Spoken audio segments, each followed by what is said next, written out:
take my lake lower. Yeah, Because the lower lake is more problem. So,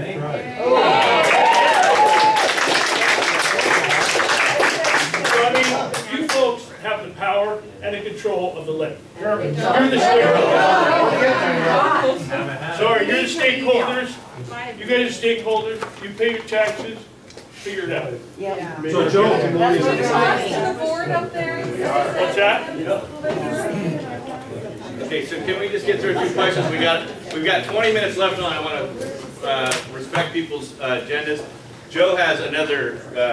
You want to just get going on those lines? Let me give you the rest of my email. Aqua Fonseca, Fonseca. Like I said, I made this pitch 2 years ago to Paul. I found out through one of you guys to come here. Finish the email while we have the Fonseca. Fonseca At @gmail.com. And where do you live? St. Helena, California. And then I have a home over in Westland. Okay, so we're prepared right now. Could you give me your first part of the email address? Aqua, QUA, Fonseca, FONSECA. And if you like, if you email me, I'll email you back a copy of the presentation. Oh, thank you. I don't know. Thank you. All right? Show the nutrients, data, and Thank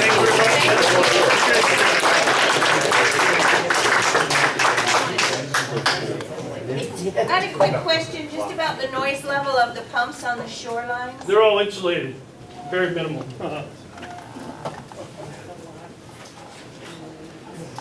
So if you want to just talk about the nutrient structure, I'd skip over too much of the stable state stuff. That's a little, if you can mention that really quickly. I know it's on your slides. So one of the things I did real quickly is take a look at the nutrient data for the lake. And here's some total phosphorus data for 1991 to 97. Can you speak up? This is total phosphorus concentration in micrograms per liter from 1991 to 1997 with a break in 94 to 95. And, basically shows that the concentrations here are running around 25 to 30 micrograms per liter. This is a later data set from 2001 to 2006. And also pretty much the mean is running around 25 micrograms per liter. So you look at this pattern, there really is none, but the average concentrations are moderately high. They're not extraordinarily high, but they're sufficient to obviously grow a lot of plants. Very quickly, this is nitrate. We don't have much in terms of total nitrogen concentrations, but what I find unusual is the very high nitrate concentrations in the lake. It's over 400 micrograms per liter. So just looking at a ratio between the nitrate and the total phosphorus is over 16, and that indicates that you have a phosphorus limited system. So you have actually both fairly high phosphorus concentrations and very high nitrate concentrations. So your ability to manipulate any stoichiometric ratios, the ratios between nitrogen and phosphorus and effective change is very limited. Chlorophyll concentrations, that red line is at 10 micrograms per liter, which is at where the state divides eutrophic lakes from non-eutrophic lakes or algae problems. So you've got a number of episodes here from 2000 to 2005. Is that what we see as Green Lake? Yeah, so chlorophyll's up. So when you're up above, 10, 15, the eye can really tell the difference. Now that chlorophyll can be from blue-green algae or it can be from diatoms. And so a lot of times people are saying, the lake was green from January through yesterday. And that probably is the case because there's so much nitrogen in here. Explain diatoms just really quickly. Yeah, so a diatom is a group of algae that has a silicon cover, and for the most part, they're beneficial in terms of providing food for zooplankton, the things that go up the food chain. And then you have other classes of green algae and things like that. So, if we're looking at this, it isn't, the automatic reaction is just because the lake is green doesn't necessarily mean it's a bad thing. So, just wanted to bring that point out. So quick question, I'm seeing your chart there, it doesn't look like there's been a lot of change in the last 13 years Well, this is, so chlorophyll, on any of them, well, on the that's nitrates or true. the phosphorus, Yeah, for the data that I've looked at, I don't see any trends. increasing trend, so it's not going up, it's staying fairly flat. But, here our chlorophyll data stops at 2005, So so. a follow-up question then Yeah. regarding my comments earlier. Would you expect if we were to reduce the nitrates that were being deposited in the lake through either vegetation degradation, I'm not using the right words, I'm sure, or septic systems, would you expect to see that line to stay the same as nitrates are being output back in the lake from sludge, as I now have the right word, versus sediment? Yeah. And that even if we reduce the input of nitrates from, say, the 25% of the septic systems by eliminating them entirely, you would still see the same nitrate levels in the lake, because the lake would balance itself out by outputting nitrates out of the sludge or sediment to keep that 10 whatever, 20 whatever that you're showing us on this chart. Yeah, so which, without going into the chemistry too much, so you have total and organic nitrogen in the sediments, and I'll get to you, John. And so you go through a process of ammonification if your sediments are anoxic, have no oxygen, and then and that ammonia is taken up almost immediately by the plants, whether it's algae or the blue-green algae. So what you would, for a lake management program, what you want to really focus on is phosphorus, because phosphorus is is your current limiting nutrient, and so that's where most of your focus, in my opinion, should go to. Does phosphorus come out of that sediment in the same way nitrates does? Not the same way, but it does. But it does? Yes. So what I'm getting towards, and I've been presenting this for about 3 years now, is that if we were to do a septic tank inspection program, if we were to put a septic system around the lake, if we were to require people, or sewer system around the lake, if we were to require people who have, by whatever the standard is, a failed sewer system to tie in, or septic system tie into the sewer system, we probably wouldn't notice a difference in the phosphate or the nitrate levels in the lake for a real significant period of time, probably beyond my lifetime. There would be a lag for two reasons. One, you still have the nutrients coming in from the the abandoned 75%. septic lines, and you also have the nutrients that would still be coming out of the sediments. So And you have the 75% that isn't septic systems that are being introduced in the lake, probably from runoff or birds or bears or. Yeah, and so when they've looked at lakes where we turned off the nutrient loading from external sources, it has taken sometimes up to 25 years to bleed those phosphorus concentrations out. So when you say nutrient loading from external sources, you're not just talking about septic systems, you're talking about the other 75%, which is rotting vegetation, Well, bear poop, I don't know fertilizing lawns, whatever it is, but this for- study was what- right, that 75% of it is non-septic related, that to get a return, we would also have to shut off that 75% also, and there would still be a lag even after that of an indeterminate amount of If you could time. do that, it would certainly hasten it, for sure. And some of those situations may be very difficult to address because of the fact that the rocks that erode out of the landscape have. But I'm not sure there's anybody in this room, Paul, that's looking for a solution that says 60 years from now, we'll finally not have to deal with blue-green Yeah, but algae. this is kind of a discussion. Well, it's a very pertinent discussion, because if we're putting 100% of our energy, Hopefully got answered. I know you've asked it. if we're putting 100% of our energy into, say, sewering the lake, And that, we think, is gonna be the solution, and we're gonna impact 2.5% of the nitrates and phosphates. That's 10% systems failed, systems provide 25%. Yeah. That comes down to The 2.5%. anthropogenic We're probably the not gonna external- see in a lifetime, So I think that'd be the the solution external. to our algae. Let him He's not done talking. Okay, sorry. I don't necessarily see that as being a solution if we're talking about impacting even 25% of the nitrates, because what I just heard this gentleman say in vague terms, and we don't know exactly, is that, you know, it might be a 20-year, it might be a 50-year, it might be a 75-year, it might be a I think we all 100-year agree with that. time that it takes to actually affect the lake quality based on that one focus. Yep. And my problem with the board and with you as a manager, and it's not personal, it could be anybody in that position, is that we've been putting 100% of our energy into something that doesn't appear to have a positive effect on the lake in my lifetime, or maybe even my children's lifetime, instead of addressing the real issue, which is, what do we do right now, whether it's this gentleman's air infusers or dredging the lake.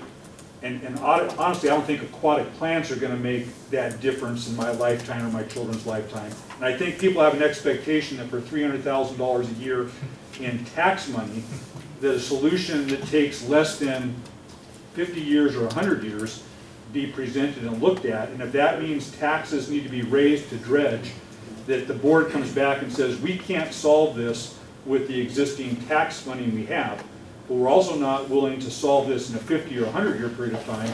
We need to try to find some way of solving it right now. And that's my problem with the board. That's my problem with you as a manager, is that I believe we've been focusing all of our energy, for whatever the reason is, on something that won't provide a solution. And I've been saying it, and I'm glad it's finally being clarified, that sewer in the lake and reducing septic systems probably won't have a change in our lake water quality with phosphorus or nitrates in the real near foreseeable future, and possibly a long-term foreseeable future, because you have that other 75% that's coming into the lake, other than septic tanks, and you have that nitrate loading in the bottom of the lake that's going to mitigate whatever we do, because if it's 2 feet of sediment, 50 years, 100% of the reduced nitrates, I can imagine if we reduce it by 50%, that's probably 100 years of nitrate stored there. And I'm just looking for a solution. Point well taken.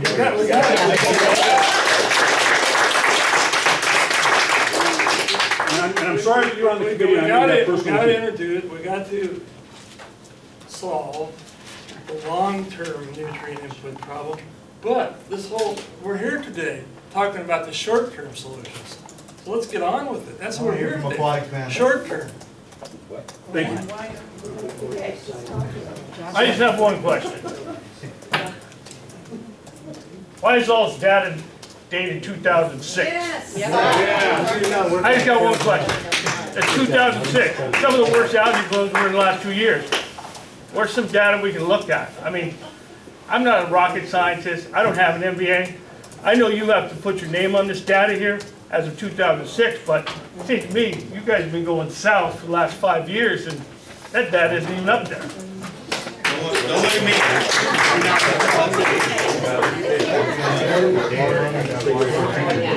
So, want to move on? Y'all think we're gonna skip this discussion. We're running out of time. Let me just address that though. You know, I mean, trends in motion tend to stay in motion, and we have such a long, from the paleo work that Joe did in 2000. Oh, I see from We 1968, have such a long sir. history, we know those trends are still in motion and things are just getting worse. We acknowledge that. But that doesn't show it getting We worse, assume that shows it staying the same. That shows you guys didn't do any science since 2006. So I think what the nutrient data show in the curves are that, you know, you have this active bit that just shows up. So you're looking at sediment information and you're looking at water column information. The water column information is more or less static, but because there's kind of like a limit as how much can get up there and get utilized potentially. And so that over time, the cyanobacteria bring it up and it gets in the water column in that regard. A lot of big words, I just don't know that I believe. I'm sorry, we'll catch up. We'll catch up on that. Joe, in your prior graph, you've shown phosphorus having decreased slightly, but you mentioned, not these, but the one that you did prior. You mentioned that phosphorus has been decreasing slightly, But there was only one core sample taken, so it wasn't conclusive information. So that was someone else's interpretation of those data, and Okay. I didn't agree with that. There were 2 points that had decreased slightly, and it was an insignificant difference when you look at the analytical Well, that's concentrations. part of the root of my question is, Yeah. then, is this data more than one core sample? Well, these are all water samples from the lake. These all come from the south through the north of the lake. So I just, But they're not necessarily core samples of sludge. What No. depth do they take that water sample? Down at the bottom or at the surface? what's that? What depth do they take that water sample? These are, I think, are probably 1 meter samples. Most often 1 inch meter samples. Yeah. Would the heavier molecules be at the bottom of the lake though? And the more significant nutrients? It's a polymictic lake, and so, you know, you don't see, we don't have a hyperlimian per Has there se. ever been any bottom samples taken? I took one, but Yeah, I then believe so, yeah, certainly. Oh, they make meters. See, I use meters. I can Yeah, drop a we meter all the way to the bottom and it gives me the exact data by pushing one button.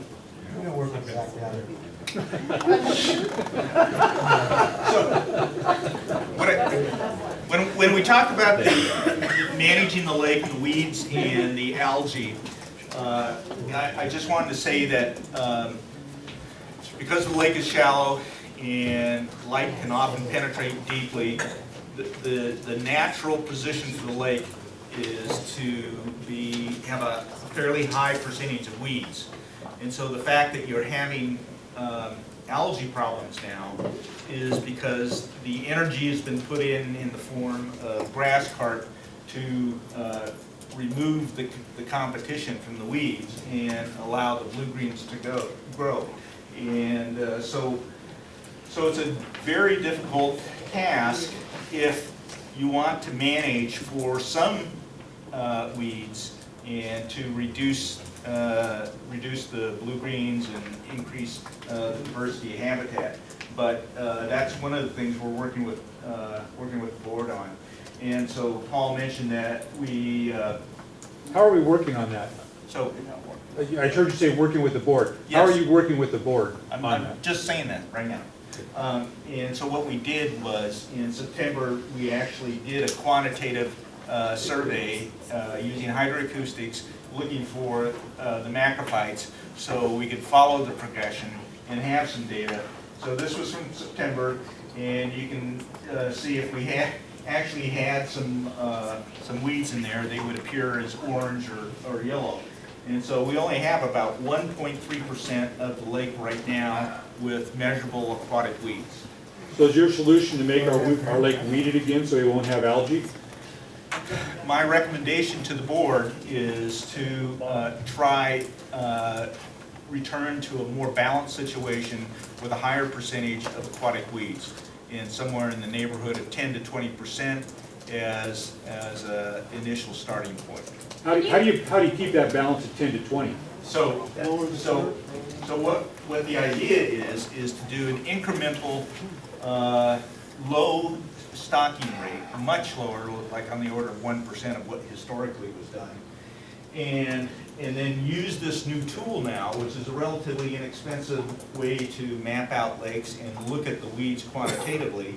So you have data feedback, and so that's what is recommended, is that you look at the weeds and see how they're returning, and see if you have some sort of control so that you don't end up with 60% coverage, and in fact have something that is a little more balanced and meets the needs of most of the lakeshore owners. So Joe, is that a every year snapshot? Yeah, well, it's whatever increment they want to do. But I mean, to stay on top of it so you don't let something get out of control, or Yeah. you need to speed something up? Yeah, I think so. And you know, this only costs roughly $2,000 to get detailed information for the whole lake. So you're saying restocking of grass carp, that's what you were saying, That's right. restocking. Once you know, we see the level of grass carp reduced and some return of the macrophytes. But this is all still contingent on what ODF&W chooses to permit. So is there an impact to salmon when you vegetate the lake by the bass propagating and actually possibly having a detrimental effect? And what if any is the optimum level for maintaining salmon runs versus vegetating the lake and vice versa? Yeah, the answer is yes, we would expect bass and other centrarctic, crappie, those types of things, bluegill, to increase in numbers. And that's one reason for keeping the total coverage down in the 10 to 20% range. So there would be an expected hit on some reduction on some of the salmon smolts. Thank you. I have a question about cost. The tests that are taken to see where the algae are and how toxic the lake is in a year's time, about how much is spent on those tests overall? Paul? For just the algae and the toxins, we budget about $5,000. Because the lifting the advisory is quite expensive, and so that's where you have the $1,000 hit. And Paul, for all of us, since you're getting ready to come into your budget process, what's the district's overall budget, and what do you take in from tax? Yeah, tax and dollars? this year it would be about $225. And how much currently do we have in our reserve? I might, off the top of my head, I think it's 430 or something. 430,000. Yeah.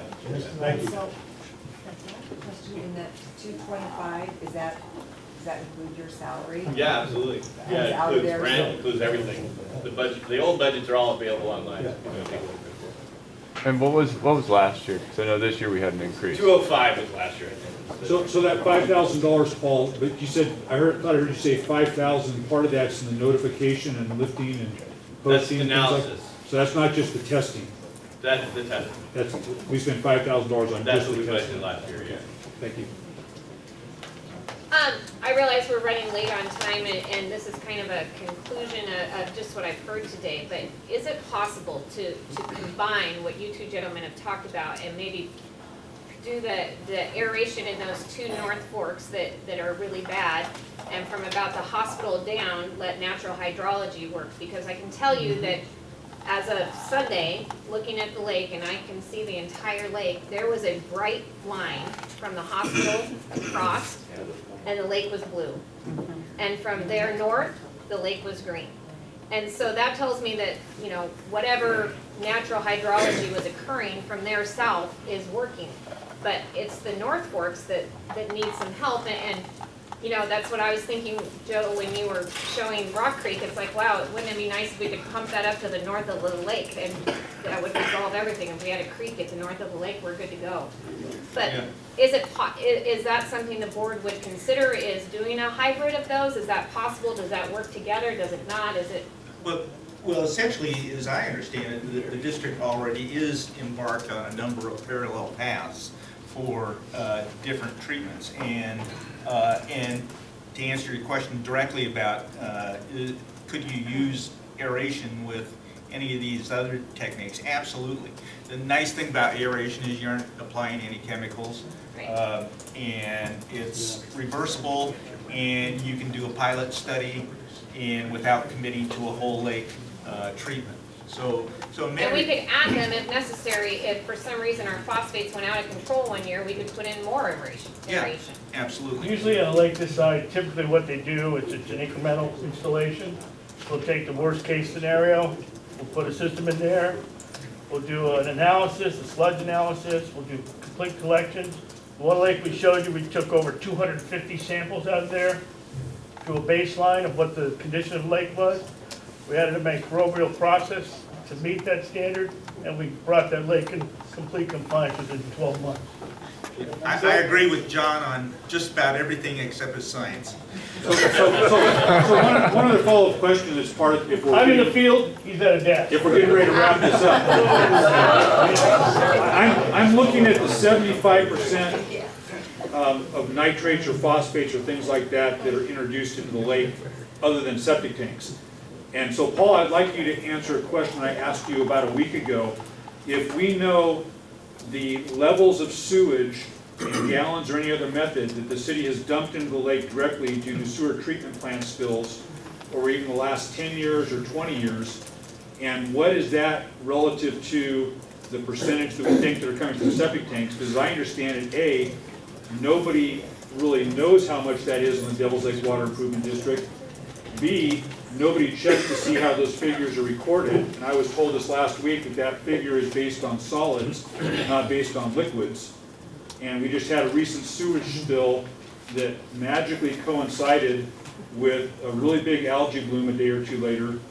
Yeah, That okay, we were so- told was 65 gallons, but when they estimated the Schooner Creek, they started out, I think it was 20,000 gallons, and they were down to 1,800 a week later.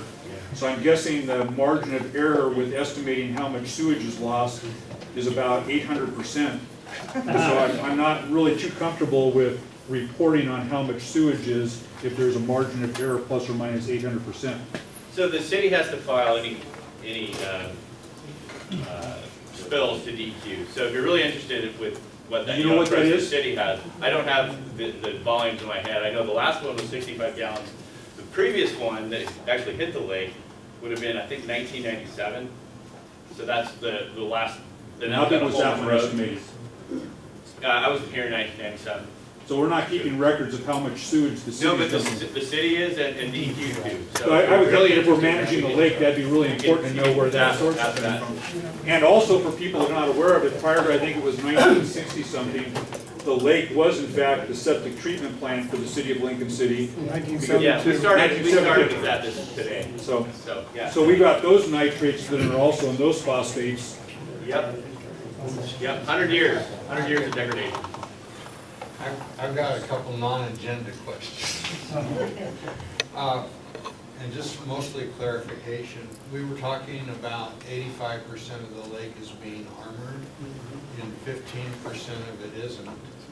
And then someone said that we can't get the other 15% armored. Is that true?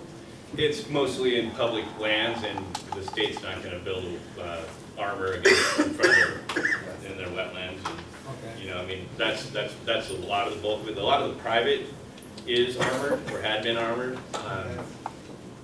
Okay, and another question.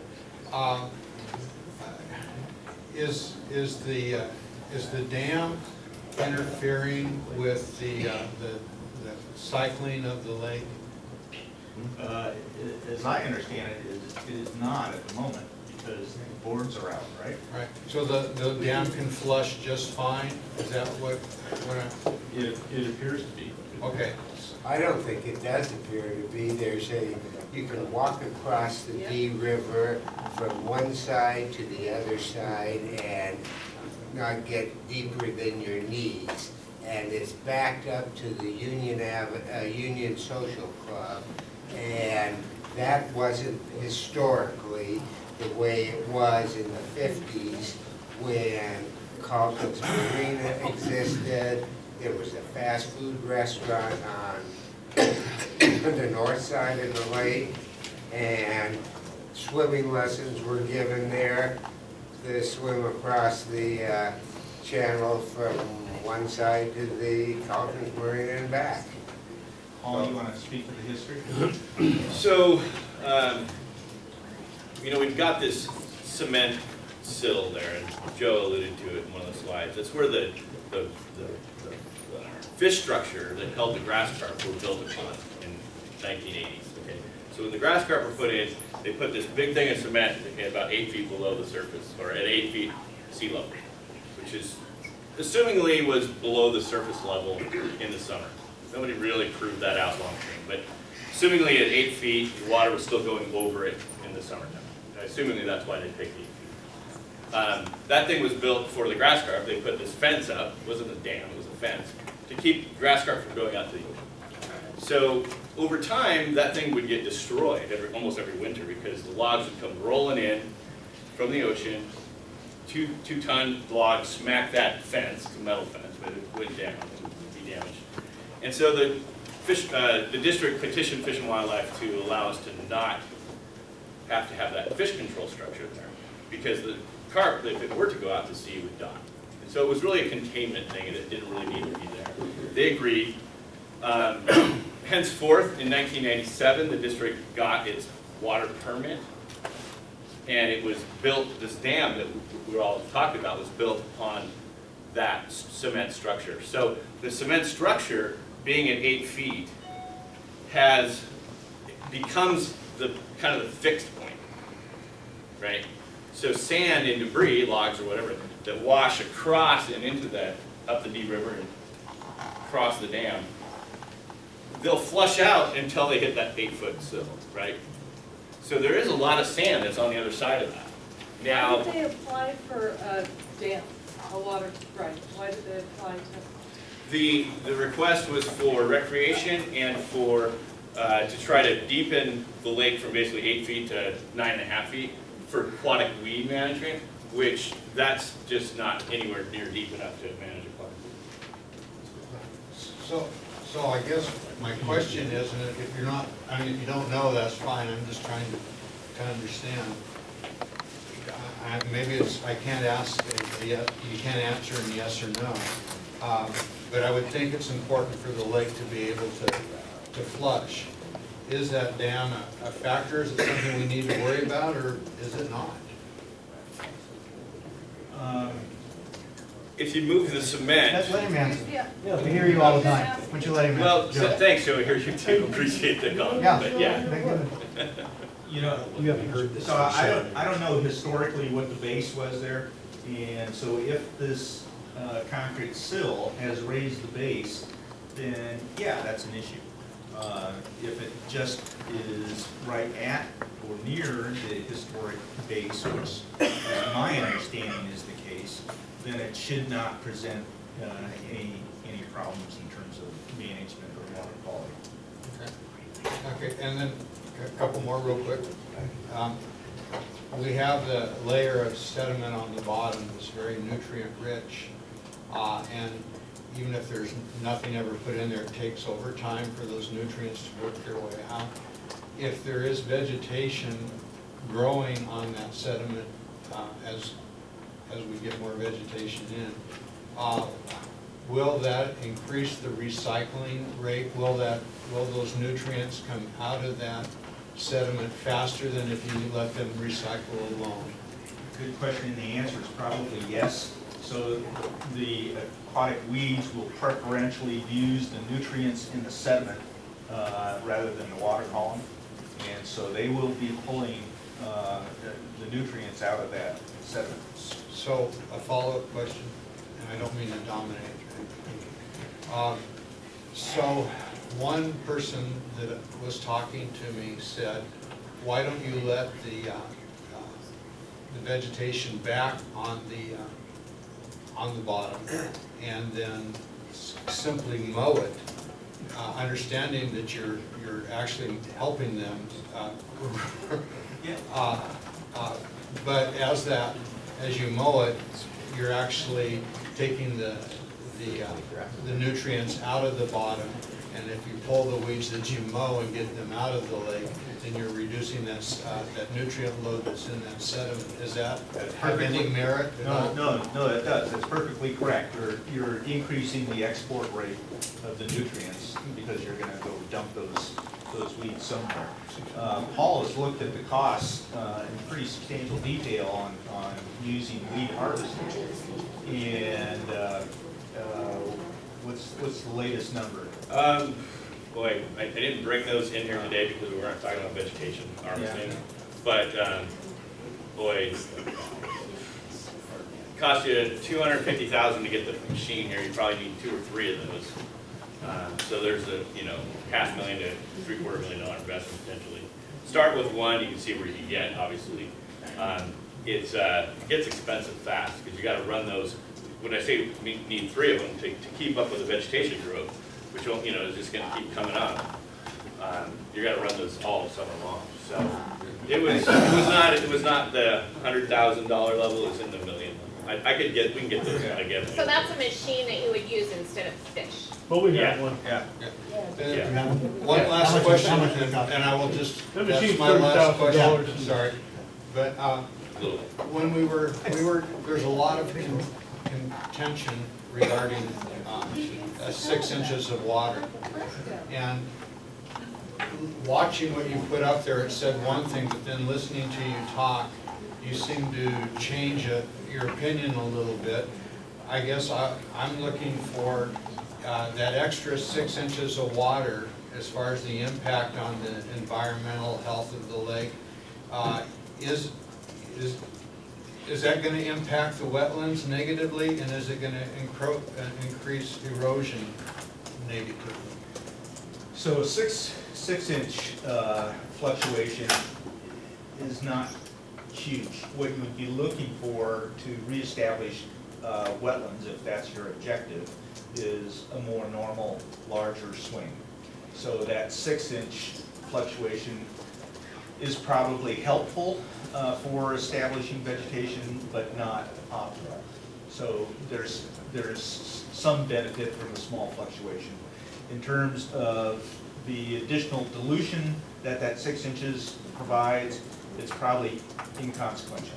So I guess maybe I'm not hearing it.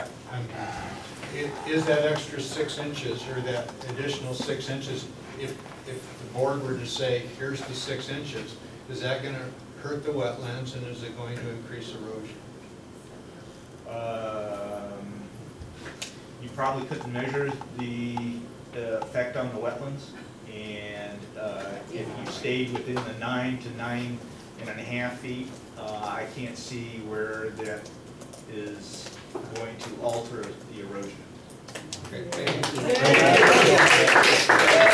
It's not an agenda question, I'm just trying to find the truth. No, this is like rewriting the erosion study, Kip. You're asking until you get the answer you want. Yeah. That's not, That is true. I've heard it. I'm sorry, that's absolutely incorrect. No, There's you're not wrong. an atom of truth to that. You're wrong. Well, I've heard it. I heard you. Direct questions to try to come out. I'd love to hear what And I heard you applaud the answer, so the question is a direction. You're interested. Why don't we let Mr. Eilers continue? Let's get through this and then have our questions at the end. We can do that. One more. Can I just point one thing out that doesn't seem to be said yet? When we put the dam in, we keep it in for 8 weeks, and at that point, we start drawing it down. So really, you're only talking about just a short amount of time for those 6 inches.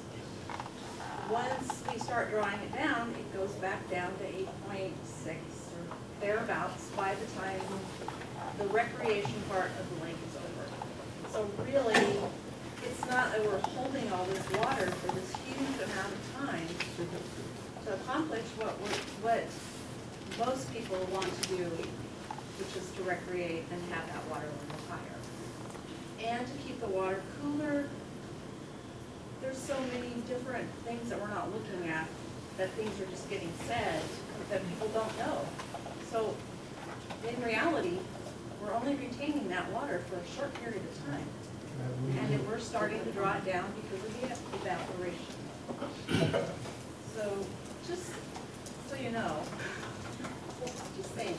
Go ahead, Jim. All right, real quickly, the whole list of things that you might consider is for reducing the blue-green algae is huge.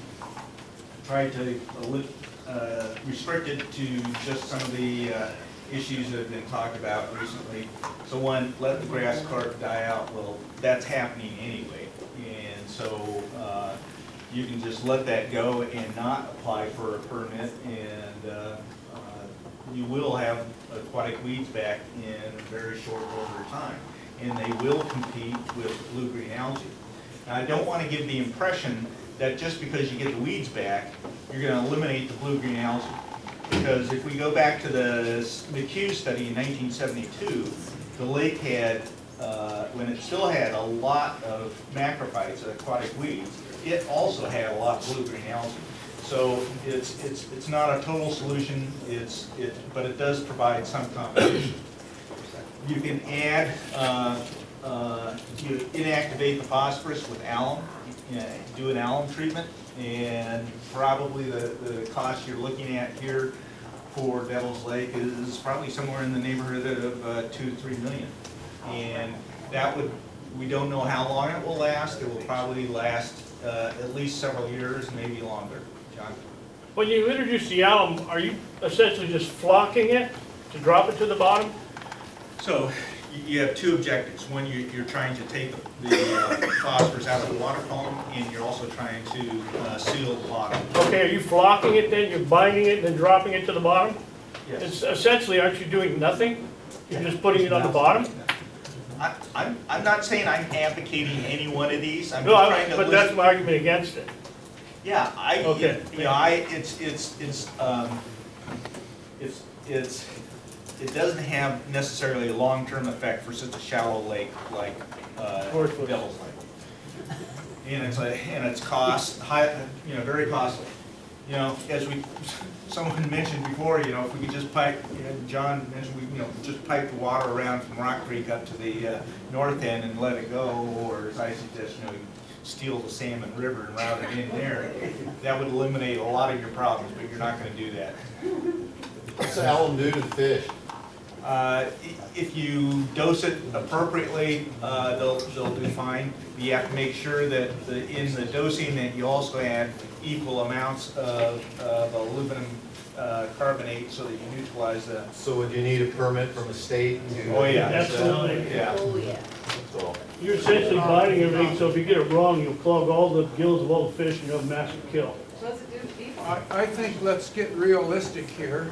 You're talking $2 or $3 million to do something.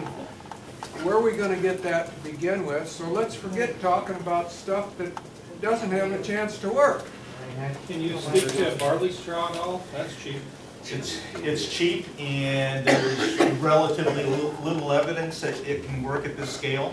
So the idea is you put large quantities of barley straw in the lake, and you allow the tannins to diffuse out into the water, and you also provide additional substrate for microorganisms. But you would need truckloads and truckloads of material, and again, it's with uncertain and probably not miraculous effects, and you'd have to continue to repeat it. So, again, we've kind of beat the issue of the lake stage to death. I'm not going to go with that. You can add organic dyes. National Park Service does this in the reflection pool to keep blue-greens out. But again, you have to keep adding and adding. And you can also use oxidants. For example, sodium percarbonate, which is just crystallized hydrogen peroxide, or you can use titanium dioxide. And what these strong oxidants do is they go in and they lyse the cells of blue-green algae immediately. And so that's part of the good news, and also the bad news, because that means if you did this in the middle of a bloom, you would release any potential toxins that would be out there. So you have to be really careful on that. Wouldn't you be worried about fish kills if you did it in that big of a lake?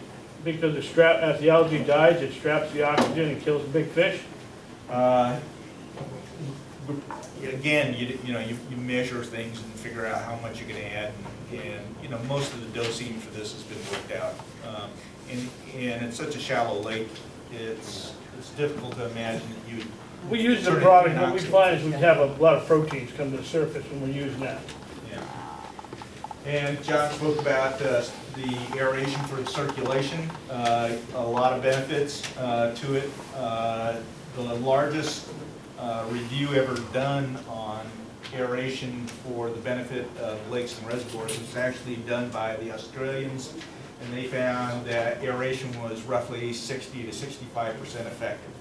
So, and where it didn't work was because, in general, not enough aeration was applied. are you in favor of it? I would recommend it for a pilot study, certainly. Take one of the arms and go at it. Or send 6 of you people down to take a look at my biggest lake. and look at the bottom and talk to people.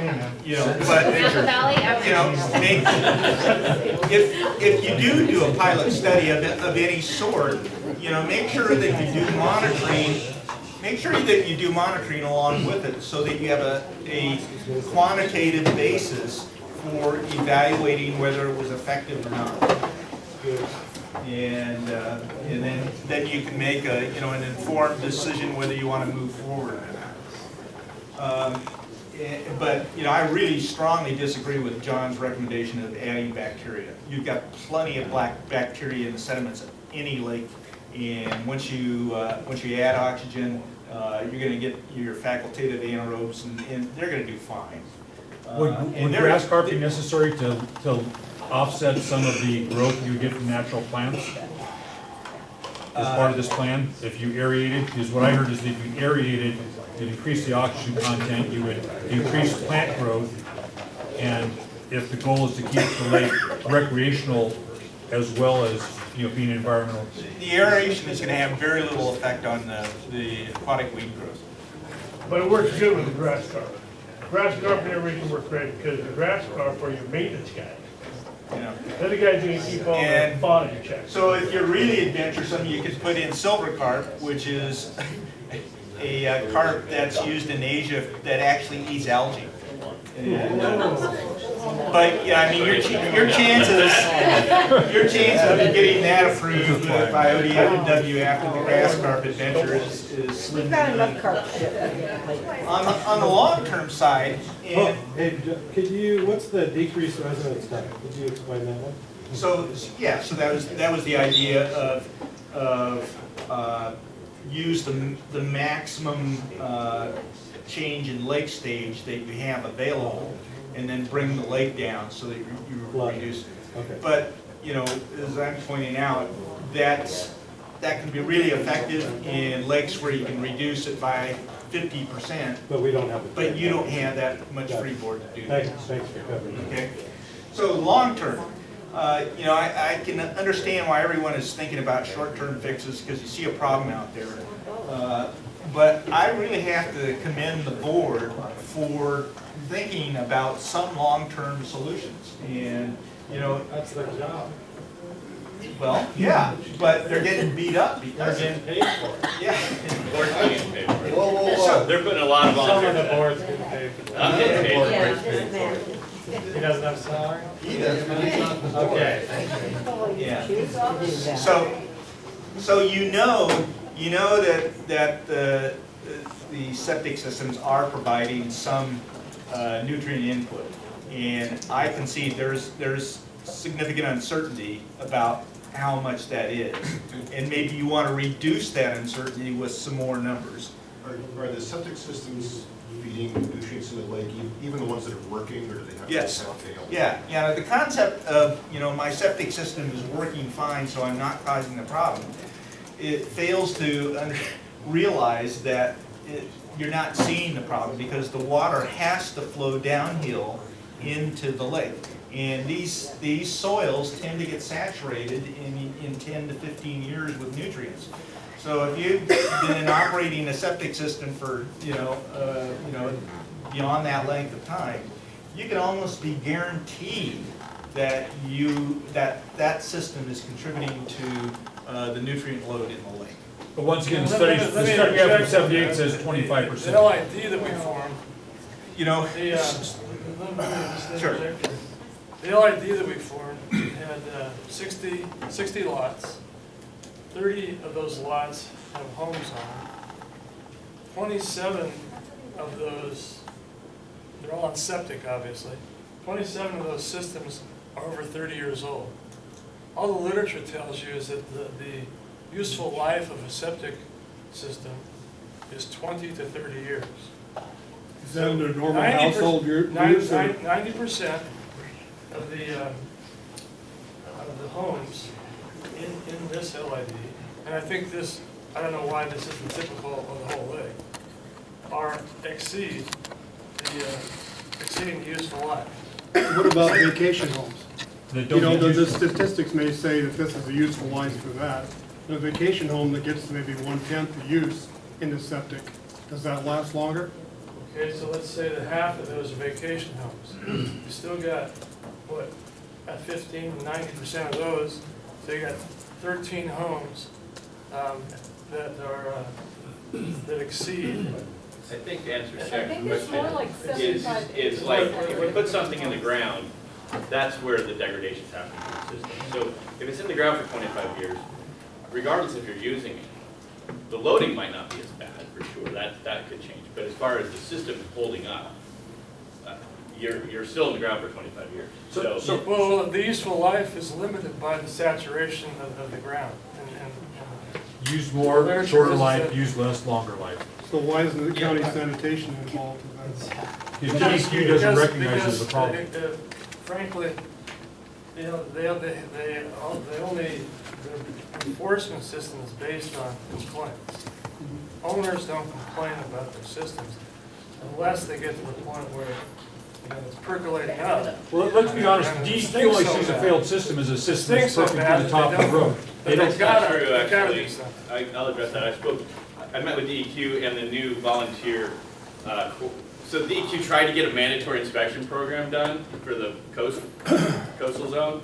It got torpedoed by legislative agenda, not legislative, it was something we all voted on, a ballot measure just last November, which said that you can't add any fees to the transactions of homes, and it had to do with basically taking away the money that the DEQ had available to implement this mandatory inspection program, or what it was a time of sale inspection. So now they're having to backtrack and still trying to find a solution to getting inspection. So having met with them just, what is today, Saturday, it was Thursday, both of them, the basin coordinator and this new staff person, I asked the question very directly. I asked, now, does DEQ recognize that first off, is the groundwater waters of the state, right? Does the state own the groundwater? Yes, okay, they own the groundwater. So, if you have a septic system. was this the volunteer or the paid person at the state that were giving Both. these answers? She's not a volunteer, she's actually helping to implement the volunteer program. Okay.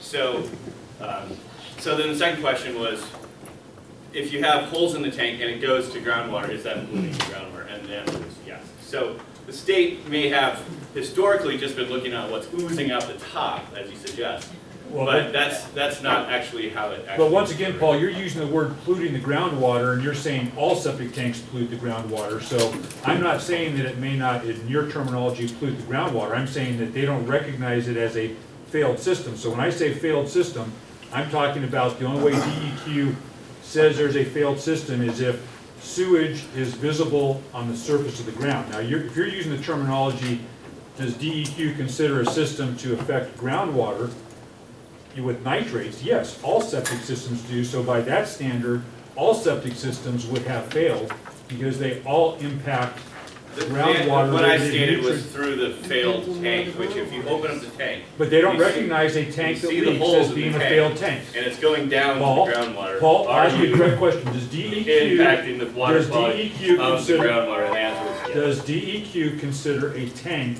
that has any amount of leakage in it, minimal or extreme, to be a failed system? So the inspection programs would determine what the. Well, failed no, system I'm is. asking So, right now, like I does said, you're not answering my question, Paul, you don't want to answer the question. Does DEQ consider a septic tank that leaks into the groundwater? Why don't you ask them that? No, I'm asking, you talked to this volunteer. And I just told you what they told me, and you just. You are told me letting they go said that there. it affects water quality, and you tried No, to I said answer. that I asked if the waters of the state are the groundwater. Okay. And if a system is leaking through the groundwater, and talking about it through the holes in the tank, not that it percolated up through the natural percolation through the drain field, That it could affect water quality. then that would be. So as a contractor, I supervise the installation of sewage systems up in Nesco. And so I have an understanding and knowledge of what DEQ considers to be a leaking tank. You should tell us. So we put a brand new concrete tank in the ground. We seal off the inlet and the outlet. We fill that tank up into the riser with water. And in a 24-hour period, DEQ will allow that tank to drop 2 inches and still consider a brand new tank to be a tank that meets their standards for a brand new installation. So I would submit that brand new tanks leak and DEQ by state standards, and they have a lot of tax money and a lot of ways to get more of our tax money, considers that tank to be a tank that's brand new that meets the standards for a brand new tank. Now, the Devil's Lake Water Treatment just wants to say they're gonna inspect tanks, but if my standard for inspecting a brand new tank is to close off the inlet and the outlet, and it's allowed to drop 2 inches, I have not heard in the years that we've been talking about this, how they plan to inspect a tank to see if it's leaking. And there's a difference between pumping your tank and looking in it, and digging up your inlet line and your outlet line, closing off the things, filling it with water, and letting it sit 24 hours by some standard that they believe DEQ isn't meeting. And so if we're gonna have a septic tank inspection program, and Paul's basing this on a tank leaking would affect groundwater quality, DEQ doesn't say that it's a significant concern, and their standard is 2 inches of drop in a 1,500-gallon tank that's probably 10 feet long, 6 feet wide, so it's a significant drop in the tank level, and that's a brand new functioning tank. And DEQ, if Paul answers the question correctly, does not consider a failed system be any system that doesn't leave sewage on the surface of the ground. Can I and Jim, I appreciate the conversation, but I think all of us came here today to focus on what are we leaving here today, and I think the sewer thing is absolutely something that needs to be looked at long-term. But it's now almost 1 o'clock, and I would like to leave here today hearing, here's kind of what we're thinking as a board of where we'd like to go from now, instead of having, and I appreciate all the information I've gathered today, but can we, is that a goal today? If we let Joe finish, we're gonna get there. Okay, terrific, that's all I'm asking. Let's go. Okay. Let's go, Joe. So, on the last word I'm gonna offer on the sewers in the lake shore homes, I did a technical study of 10 Mile and North 10 Mile lakes. And so we did a lot of monitoring and a lot of modeling. And the septic systems on average, which you're speaking to, sir, is what, 25% of the annual load was what that study pointed out. However, you know, what happens is all of the other surface flows decrease during the summer, but the septic loads, if anything, increase. So when you look at the summertime loading of septic systems, they can go up to, you know, double what they would be on an annual basis during the most important, you know, recreational period. So, you know, I just offer that as a note to do not underestimate the amount of problems that the septic systems can cause. But at the same time, you also wash houses in the summer, you wash your cars in the summer, and you fertilize your lawn in the summer. So in theory, by increasing access to sewer systems, you could negate any potential negative impact by increasing the impact from people washing their cars, fertilizing their lawns and their rhododendrons, and rinsing their houses. We gotta keep going. Other long-term solutions that lake associations move to is increasing the wetlands, because it's actually a relatively low-cost way of trying to intercept some of the nutrients that are coming into the lake.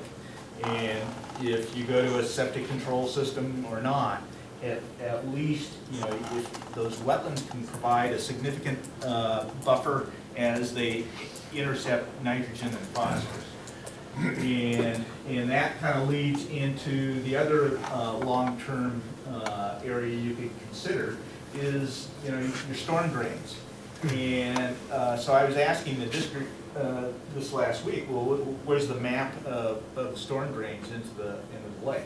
And apparently it's not available right now. It's not a very complete data set. Yeah, yeah. And so, you know, we don't even know the unknown here. And it might be possible, since a number of the storm drains come in through existing swales, to combine that with wetland installations on the outlets of those storm drain areas.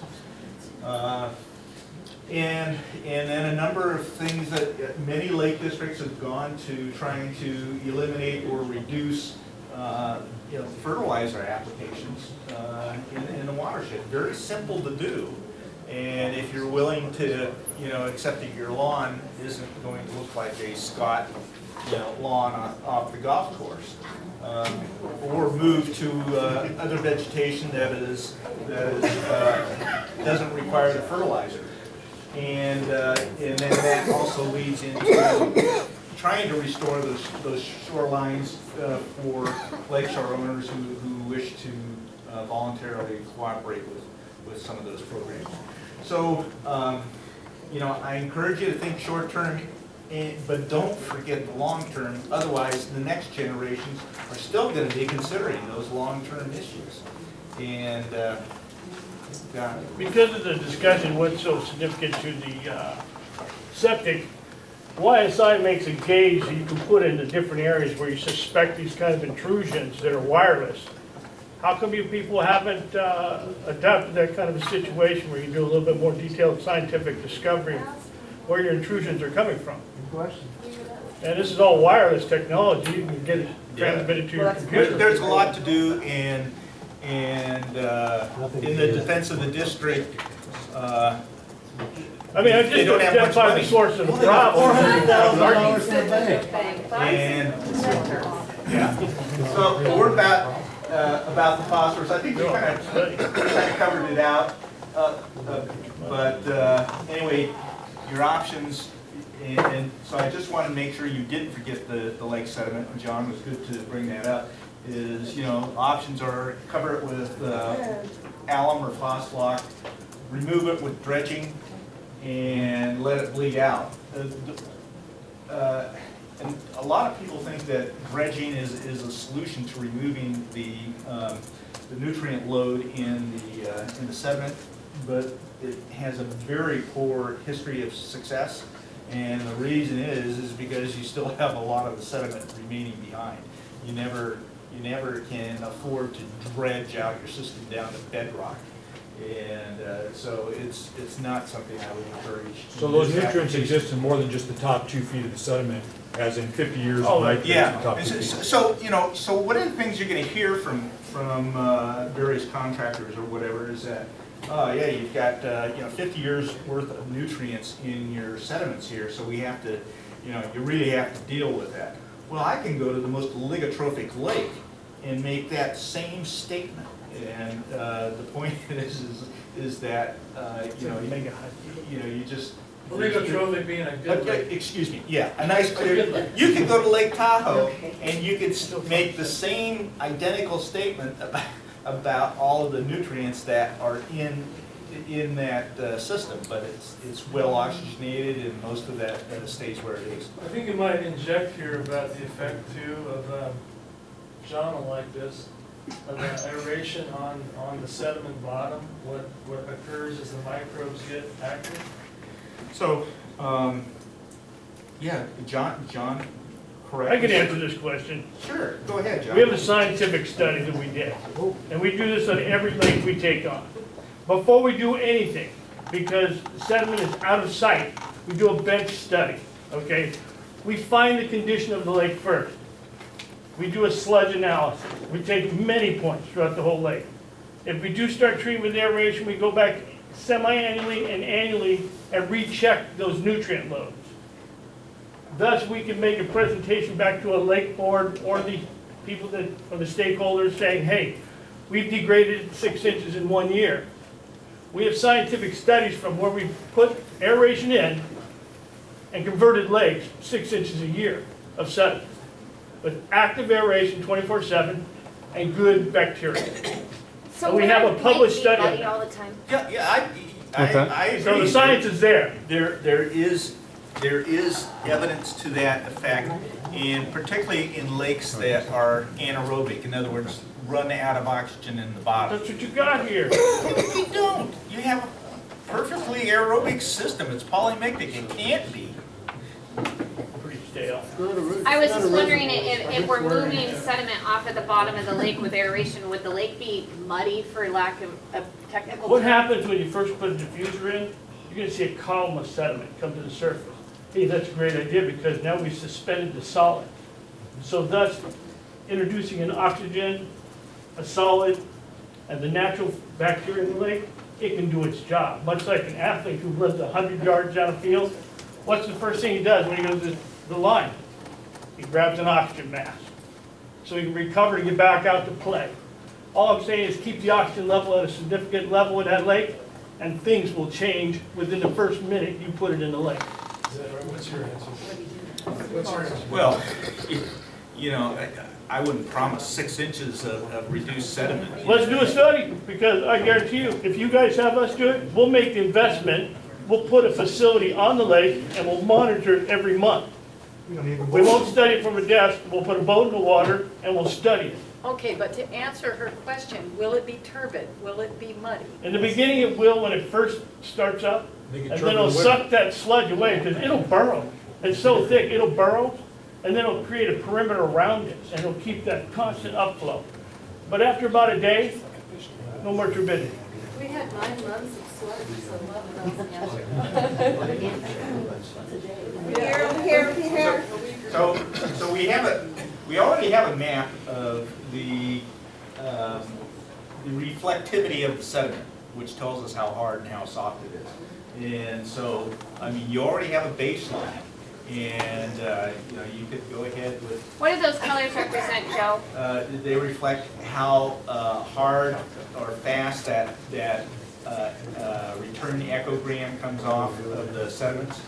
And so this is a classification algorithm that. So is the dark good, the light good? What are we looking for? So the bright orange is areas that tend to be more reflective. So it's hard. Hard bottom. Or shallow? Yeah, well, you also notice that that's exactly where they are because of wave action. So I live on Thompson Creek, which is that finger right there, and I've watched that canal silt in now over 15 years where it was dredged out 15 years ago. How come that's dark orange when that canal is completely filled with sediment or sludge? That's because of another issue with their interim algorithm and with another way you can get a echogram that says it's a hard sediment when it's not is when you have gases trapped in that sediment. And that's what I think you probably have over there. So none of this we can tell for sure. So you can't tell any of this for sure based on gases or. So I'm saying if you go to any specific site, you're gonna have uncertainty, and so that's why you do coring to verify. So this is an unsupervised classification. When we present a detailed study of sediment from hydroacoustics, of which this was not, we also do sediment coring and then calibrate the coring results to the echograms. And Could I just ask something? I know this is very selfish, but I need to leave, and I really like to know what the board is considering. Brian, you want to take over? Or do you want me to finish? Go ahead, I think Brett. Joe's gonna have to finish because this is a workshop and we're trying to get there, but, you know, I don't wanna influence that discussion by saying, well, we've already made up our minds about something when we haven't. We haven't. I need to hear his presentation. I'm interested in information just like you are. Well, for the ladies' benefit, can we ask the city to put this workshop on their website or on their TV so that it can be viewed? Yeah, that's what we're filming. Okay, I appreciate that. So, ma'am, if that happens, you'll be able to flip to channel 4, and I think you can actually see it online if they do it also. Yeah, so You'll be able to view we'll get this on. Or we'll make the audio available. All right, Joe, why don't you Okay. continue? Yeah. Just one other short thing. I've been to 2 meetings and I have a headache again. And I hear people who've been here for 7 years talking about the same stuff. And I heard several people say they came with good ideas, and so did I brought visuals. So I'm not seeing an opportunity to contribute, especially to those long-term things. I'm willing to step up and help with some of those long-term things. And what it requires is people to talk together among us so that we can start organizing to do that. Anyway, I'm just really really frustrated, and it's only my second meeting, so that's all. It's too much data, I can't take in all this data. No, the problem is you don't have enough data right now. Well, we could eliminate, I bet you we could eliminate on some of those things, if it costs $2 million for the alum, it's probably not gonna be a choice we make. Just like that guy said that already left too. So there's only, there's really not 20 options, there's probably 4. And it would be great to know what they are, so we could start doing something about them. That's all I want to say. Okay, so you say there's too much data, I say not enough. The reason I say there's not enough is because Devil's Lake is a managed lake, and it has to be from this point on. You have 85% of the shoreline is armored, 480 homes. It always has to have continuous oversight and management and input from the public. And anything of value, you treat the same way. You gather information before making a decision. And so that's my bias, and that's what I do for a living.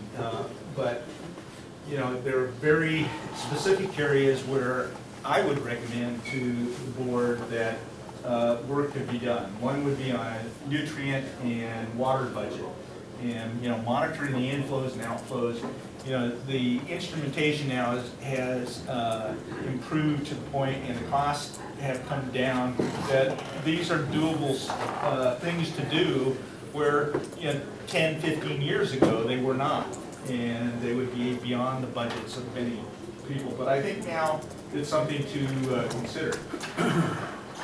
Another thing is we keep talking about where the water is coming, where it's going, what the level is, what's the temperature, where are the nutrients coming from, and what are going to be the results of specific actions. And one of the ways you can do this is through modeling, through numerical models.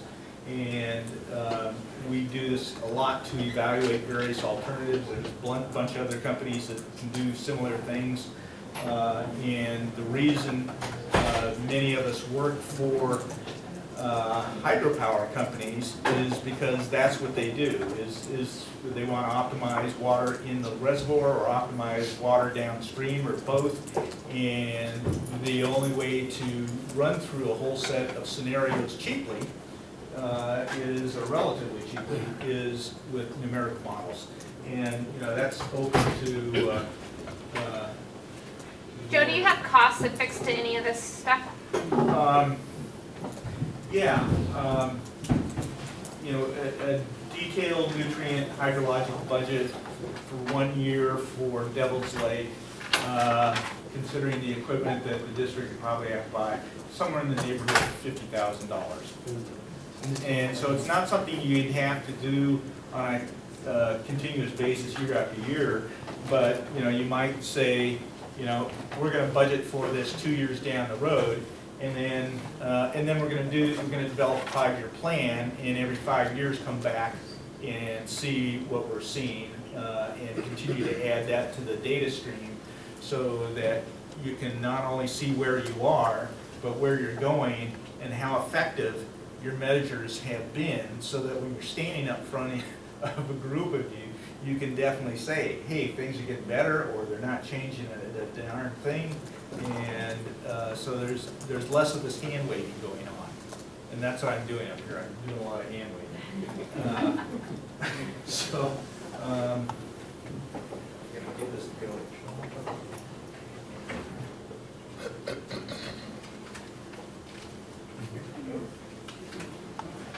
Oh, so that's just kind of a quick start on how you go about doing these water budgets, nutrient budgets. You develop a detailed grid for the lake. You define your inputs and outputs, and maybe put a weather station on site. And those lead into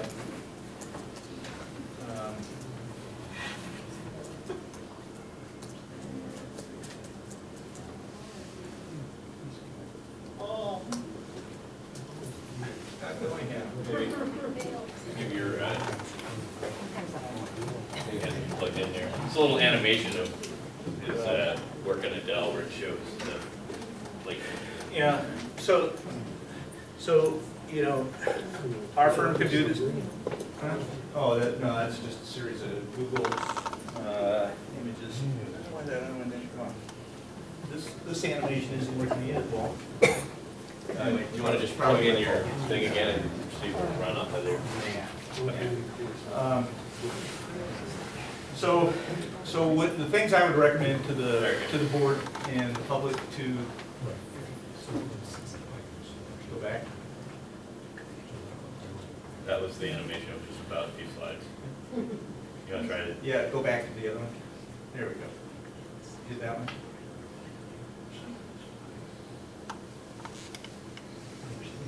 Should be able to just click, double click right on that. Yeah, it worked earlier today. Yeah. It's tired too. Yeah. So there are things now that can be done much easier than when I started on my career, and much cheaper, and develop, you know, a lot better databases. And I would encourage the board to have some discussions about some continuous or semi-continuous data stream to help with these decisions and discussions. I would recommend considering a pilot study of aeration on one of the arms. I think there's enough information to say that it has a better than 50-50 chance of working, and you know, try it, see how it goes. You aren't out a huge amount of money if it fails. I mean, John's company can't provide a guarantee that it's going to work. I can show you every one of my clients. Yeah, I know. You can call them all. Yeah, I've seen a I bunch got of 70 stuff. of them. You're a salesman, John. I understand. I'm not a salesman, I'm a field biologist, pal. I find that insulting. You're not a salesman? You're selling us on their data. You're all a salesman. So for short-term things, I think that definitely has merit. You know, I think some of these other short-term things are really off your budget, like alum, phosphate, and some of those other expensive care items that we discussed. And for the long term, you know, I really hope you can stick with thinking both short term and long term, and not going to be one or the other, but you know, try to work at them in concert so that you know the next generation down isn't facing the same types of decisions. Hey Joe, are you the algae expert that they proposed to hire or contact at the last meeting? He has many expertises. I know. Well, I know, but I thought there was a motion. Well, he's been contracted before. No, Yeah, I we're know. going outside. That's what I'm getting at, is I thought they were gonna So hire. we had 4 days. This is the person that has the most knowledge of the lake. That's who I contacted. We want to knowledge of cyanobacteria and algae problem. Yeah, I published a few dozen things on that. So pretty good on that. But, okay, But but the you, point is, no, and I think I was the No, I one think who was the point kind of is, talking yes, about actually. that, is that we had, and David, you were quite involved with that conversation. Thank you for, you know, proposing and bringing that to the table in terms of moving the budget around in order to hire an outside assistance to assist Paul with this sort of thing. So I think it would be appropriate if Joe, and please don't take this offensively at all, because your information today has been really, very helpful, honestly. Everybody's information has been very helpful. But, you know, if something's not completely working all the time, I think it's important to go outside and maybe bring in additional people to work. Maybe they're working in concert with you at different points. So anyway, I have a question. Can I talk for just 1 minute? Okay. What, in your opinion, for the next summer and the next year, are we looking at? I mean, I've seen harmful algae blooms or algal, whatever. Last year was the worst that I have encountered, and I've been coming down here since 1972. And I haven't been here all of the time. So if no action is taken, if everything is just, every time it's just an argument about everything, what do you see happening in the next 5 years to this lake? I think the trajectory is increasing nutrients into the system and increasing algal problems. And so that they will continue to be, I Get mean, the worse. 9-month It's one, gonna or get worse. the year, all year round will have it, or some years are worse? How do you see that happening? Well, one of the things that you have with the blue-green algae is that they're also competing with green algae and diatoms and things of that nature. So what you saw apparently this last week was a huge bloom of Anabina and then a sudden crash. That crash did not occur because all of a sudden ran out of nutrients. The crash occurred because of a viral infection on the Anabina. And so once an appropriate virus comes in, it'll spread like wildfire throughout these blue-green populations, lyse the cells, and that's when you see these different colors come out. And then the system crashes, releases a lot of nutrients, and so probably now the green type algae, diatoms and greens and things like that, can then outcompete the blue-greens for some period of time. And the green algae are typically much better competitors against the blue-greens when you have a lot of nitrates. And so what we saw, I didn't point out in detail, but what we saw on the nitrate data is that there would be periods of time, particularly during the summer, when the nitrate concentrations would go from 400 or 500 micrograms per liter to undetectable, which is less than 10 micrograms per liter. So during those times, then the blue-green algae that have nitrogen-fixing capabilities, such as which means they can take nitrogen from the atmosphere with special cells that they have. That's when they can really outcompete the good, the greens and the. Like last summer? Yeah. Okay. Yeah, well, there's another little wrinkle here. When I was out here in September, what I was seeing was mostly microcystis. And microcystis requires, it's the blue-green algae that occurs in globular colonies. And it cannot fix nitrogen from the atmosphere. It has to have access to the nitrate or ammonia. And so there must have been, some, or was probably some additional sources available of nitrate and high phosphorus concentrations and warm temperatures. Those are the three things that microcystis. Would lake level affect that? Lake level, would it affect it? Could it affect it? Not within the ranges that we're talking about. So if we're on this trajectory where you're saying we're potentially going to have more and more, you don't have a crystal ball, I appreciate that. And according to all the testing samples you were showing, we're showing about the same level of nitrates and phosphates. What is the condition that changed that would cause us to go from 3 years ago to now, or 3 years from now on this trajectory that's causing a difference? Because if I'm seeing the nitrates are staying the same and the phosphates are staying about the same and the lake level staying about, what is the feature that precipitates these huge swings that we weren't seeing 5 years ago? Well, one, you're assuming that those concentrations haven't changed in the last 8 years. 8 years. So it could have been a whole influx of sewage in the lake that changed it all of a sudden? If it was 30,000 gallons of sewage? That would do it. 8 years of time. The other change is the golf course uses lake water. The golf course uses lake water this last year. This was the first year. 2 years.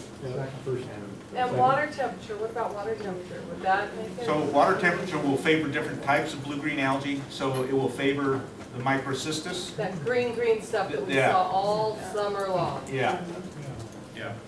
Now, I should say, the idea behind letting the golf course use lake water was that they would take this nutrient-rich water put it on the golf course and reduce their fertilizer loading. So how's We that need to work? investigate if that's not happening. If they're using fertilizer and the water. Do they give you a report? then, They they got gave a us report on how much water They they gave us use? a report for 2012. And how much fertilizer they use? Just the right amount. Did they give us that? Keep the green green. Paul, did they give us the, No, but we've been in contact with them just recently, and I think what I know for sure is that the flows will be provided, and I think with the sampling that they were going to do would be upstream and downstream, and then any other additional information. When they were getting the golf course authorization, they were is very consistent. evasive The on thing how much with- they were What we using. do with the golf course is consistent with what Joe was saying about using lake water to irrigate your yard and not fertilize. Which That's is true. great They as long were as trying there's to do not it on a putting larger fertilizer on scale it and for flushing golf it right course. back into the lake. My impression That was was the they were gonna idea. use the amount of Now they're saying fertilizer that made that's the actually golf what's course happening. the way they Now they can water more because their water's cheaper, so wouldn't they then fertilize more because you can't fertilize without the water? And does the water heat up when it's pumped out of the lake and broadcast with a sprinkler on a sunny day on warm ground before it seeps or runs back into the lake? You lost me. Do we have, I guess my question is, do we have any No. testing data We to have show the no- average water temperature of the lake and what's This impacted? gentleman in the black, sir, I has just have a question. That's the first I had heard that, when you were talking about how our lake went, like it had Tarnex put in it, where it went from the pea green to the blue green. You were saying it was a virus that probably attacked This is the, a really good point. because why wouldn't they have some type of virus you could generate that you could put in the lake that would just zap it like it did overnight practically? Yeah, we've known since probably the 1960s that viruses attack blue-green algae. And it was at the EPA lab in Cincinnati where this was first really documented well. And it was touted that this could eventually become a wonderful treatment for dealing with blue-green algae. And the Russians also embraced this concept too, and they applied a series of viruses to a large lake with blue-green algae, and nothing happened. And eventually, people came to understand that the ability of the viruses to attack the cyanobacteria was very specific, not only to the species, but strains within the blue-green algae. And so there's a type of biological warfare that occurs within any of these lakes that have blue-green algae, whereby you may have a resident virus in the sediments, and that doesn't match a new strain of blue-green algae that comes in, it's not going to have any effect. And what will happen is some of those viruses will eventually attack. They'll incorporate portions of the DNA from the blue-green algae into their genome, and then that will allow them to break down the defenses and attack. So it's like So spy it's like an versus spy. antibiotic, though, Yeah. Yeah. Okay. So anyway, Dave, the long answer is, we have very little control over using viruses. So eventually they gave up on it, these viruses to not control the cyanobacteria because it didn't work to change that. So I have some questions that have nothing to do with the casino or the mill or the golf course or anything like that. But I think most of my questions, no, you can do it this way. I think most of my questions are for Paul and for you. I have been researching the aeration of the lake for about a month. And I was really gung-ho on it. When I saw all these lakes across the country that had been completely restored with aeration, I thought, why in the world are we not doing this? How come they're not in the water now? And I was getting really fired up. Until I started reading more literature about how every single individual lake is different, and the flow is different, and the depth is different. And there's a list of lake types and water flows. And And one of the things that I think came out of your mouth was that we have a can you say the polymetric? Polymic. We have a polymetric lake. And I called Paul this week, and he verified, I asked him about our stratification layers, because what he's talking about is that we have stratification layers, and there's these deeper layers and layers in the lake, and if we aerate it, it'll move the layers around. The problem is we don't have stratification in our lake, so we don't need to spend money to fix stratification in a lake, in a polymetric lake. It's too shallow to develop thermal stratification. The waters can mix from top to bottom. It can do it seasonally, it can do it through wind, it can do it through all those entrances to the lake. So before you guys get really excited over spending hundreds of thousands of dollars, then in our specific lake, we need to test a little bit more. I'm all for what he was saying, especially up in the Thompson Creek area, at least try to push some of that water down because it doesn't have a big entrance. But to try to think about all the money and all the samples for the whole lake doesn't make any sense because we're not talking about our type of lake. So my direct questions is, these aren't all questions, I promise. Testing of the oxygen. When we test, how does it happen? Where do you pull samples from? Do you sample various layers of the lake? Is that possible? Do you sample the top of the water and the bottom of the water? How do we know that there's no stratification in our water? Okay, so we use simple probe to test the oxygen content in the water. That's calibrated against Winkler titration, the old school method of testing oxygen content in the water. And that probe, we test at multiple sites.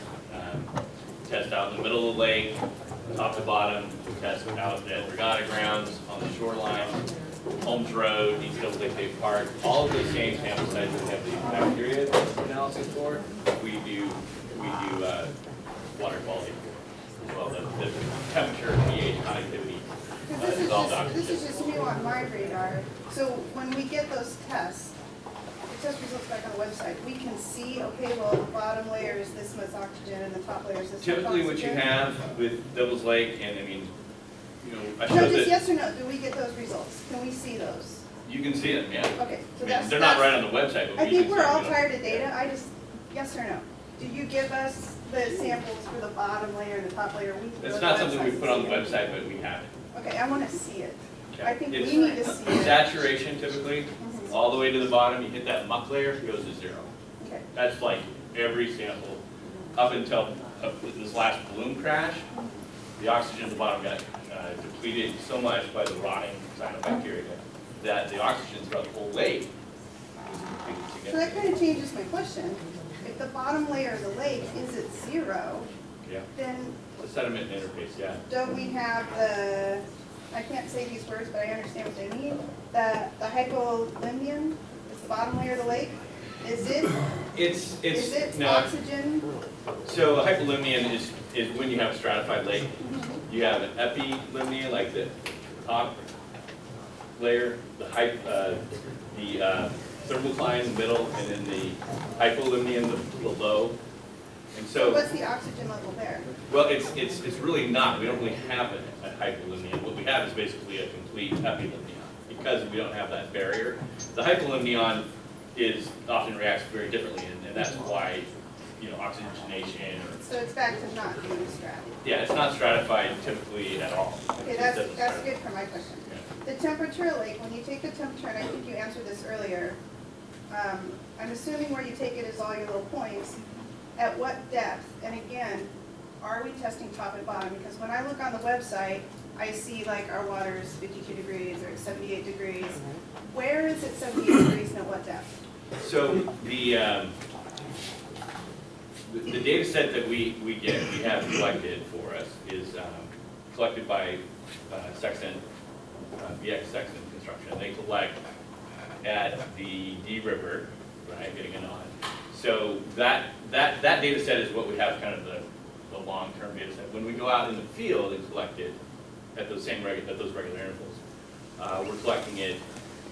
When you're at the shoreline, you really don't have the depth to collect. It's just as out, as you consider. But out in the lake, we can collect it at different intervals. Now, the data almost invariably are just maybe in degrees centigrade Celsius. Like, say it's 15 at the top, it might be 14 at the bottom. It's just a couple tenths of a degree separation. Now, you might have some micro kind of level of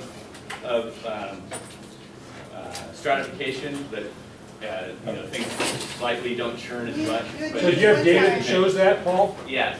You had mentioned one That was time the the question, actual yes. dirt has a temperature, that the actual dirt has a temperature of 50 degrees. The sediment interface is all you're getting to.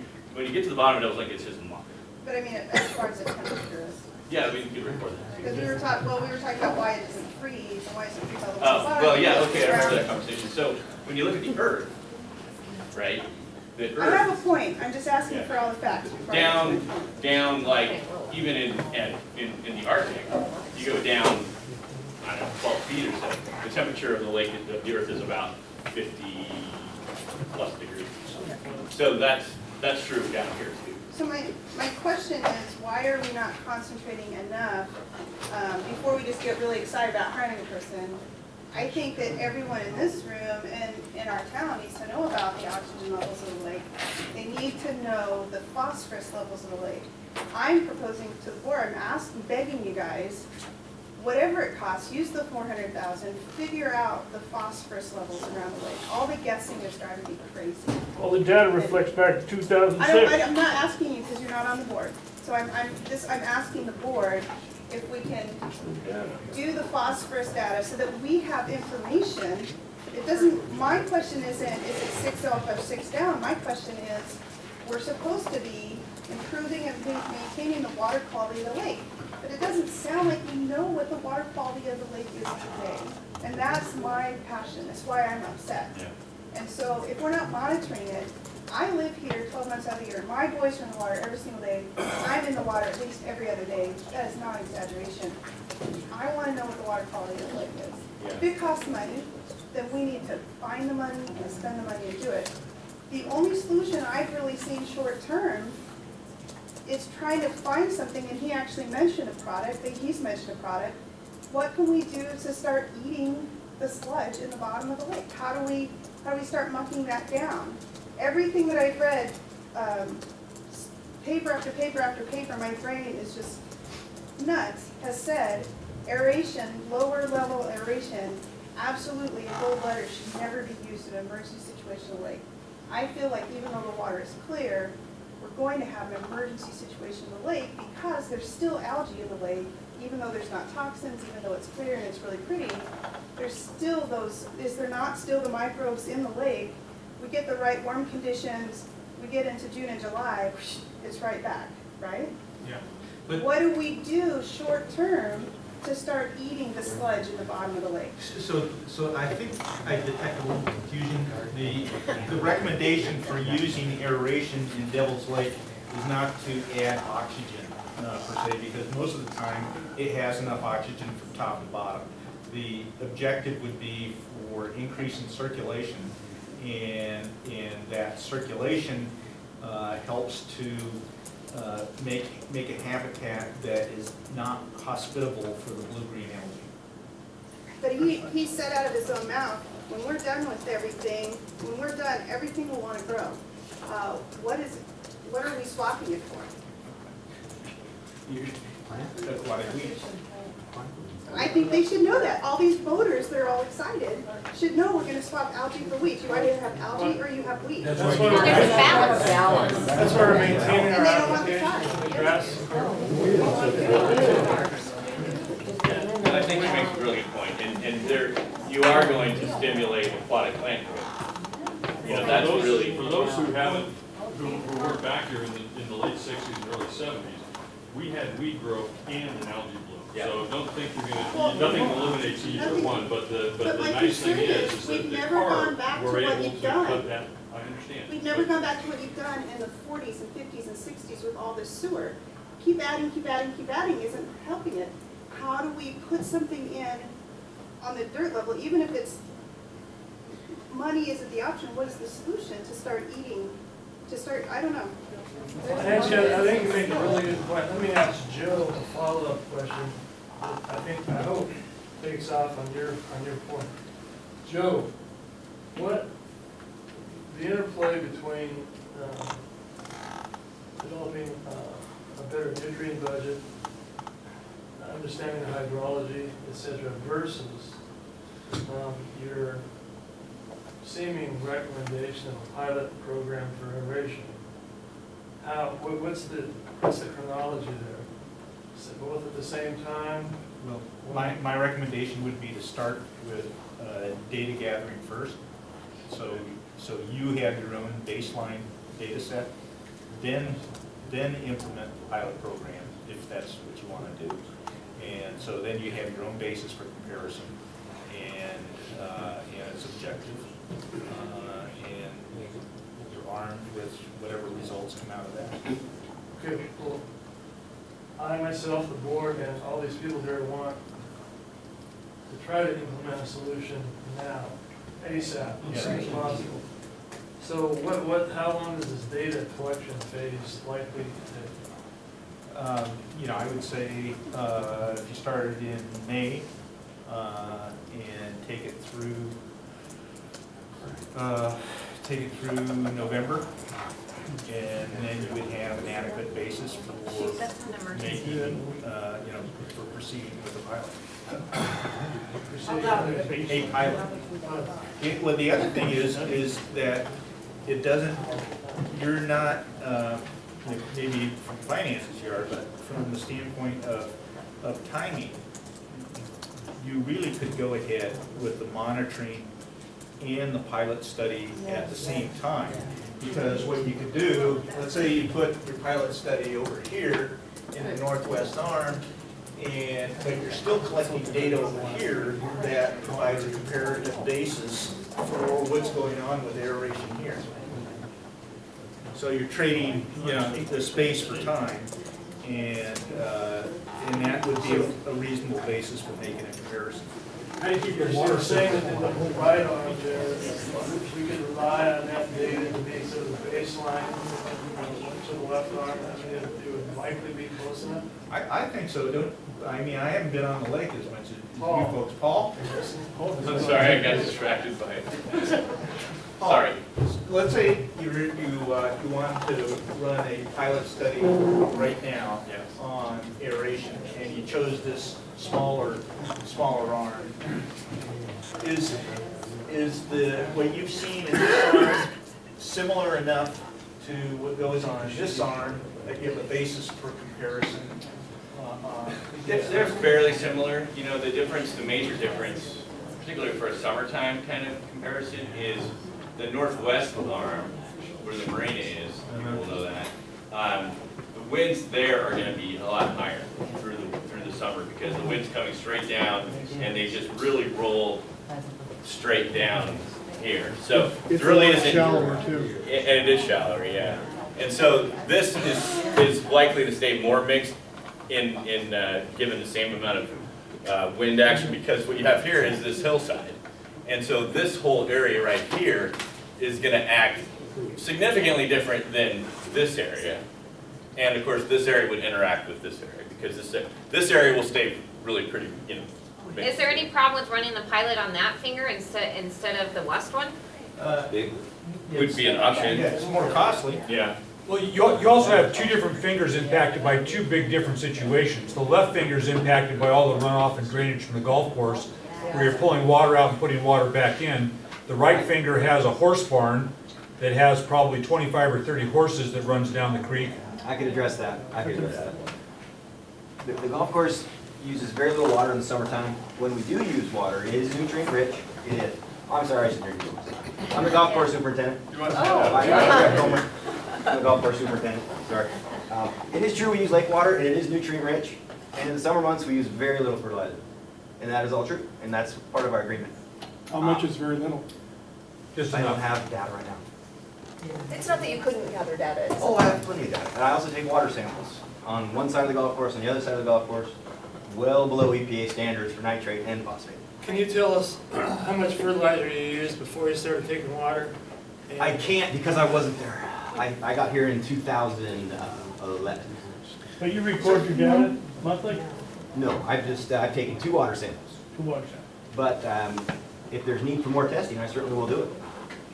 You got But like well below nitrate and phosphate. So you have one finger that has a horse barn, it has probably 30 horses that feeds, it actually straddles the creek. A very good friend of I'm gonna mine. answer your question, Jim. You know, and the other one, Let's, we're talking about whether you can do a kind of relatively a sample based on one or the other. I'm tentative saying that you have plan is different forming in my conditions. head, and that It would seems be- like the different conditions make for 2 different databases. If you had the same depth, the same size, and the same effects as far as the nitrate loads or the runoff or the sediment, it seems like you could do a study and at the same time do something to compare the 2. But we have 2 real different fingers there. And then the third finger, which is Thompson Creek, has a large KOA campground and also has horse ranches up there. So you have a lot of different runoff scenarios where you don't have a consistent just runoff affected by For all those houses. well-stated reasons, Jim, my suggestion would be that it's gonna take us time to get the permits and the easements. We need easements to do to do any aeration. We're putting stuff on the bottom of the lake that's owned by the state of Oregon. We gotta get permission, easements from them to do that. That's gonna take a little bit of time. We can start our monitoring now. And by the time we have our easements and our permits and stuff, that's gonna be a period of time. I have no idea how long, but it may be a few months. We can start on that now so that we could be in a position to start the pilot in say 6 months. So a question, if Paul was made aware of this aeration possibility 2 years ago, and we're now considering it as a viable option, is that an indication that our manager or our board failed to implement something 2 years ago? I wouldn't say so, because the district. Well, you're the person that is being directed at, so I understand you would say So so. I'd like to answer it, because, the district in 2006, through 2008, was very interested in harmful algal soils. We put forward ideas about the solar beams for basically the same objectives, about mixing, about water quality. That frankly got shot down.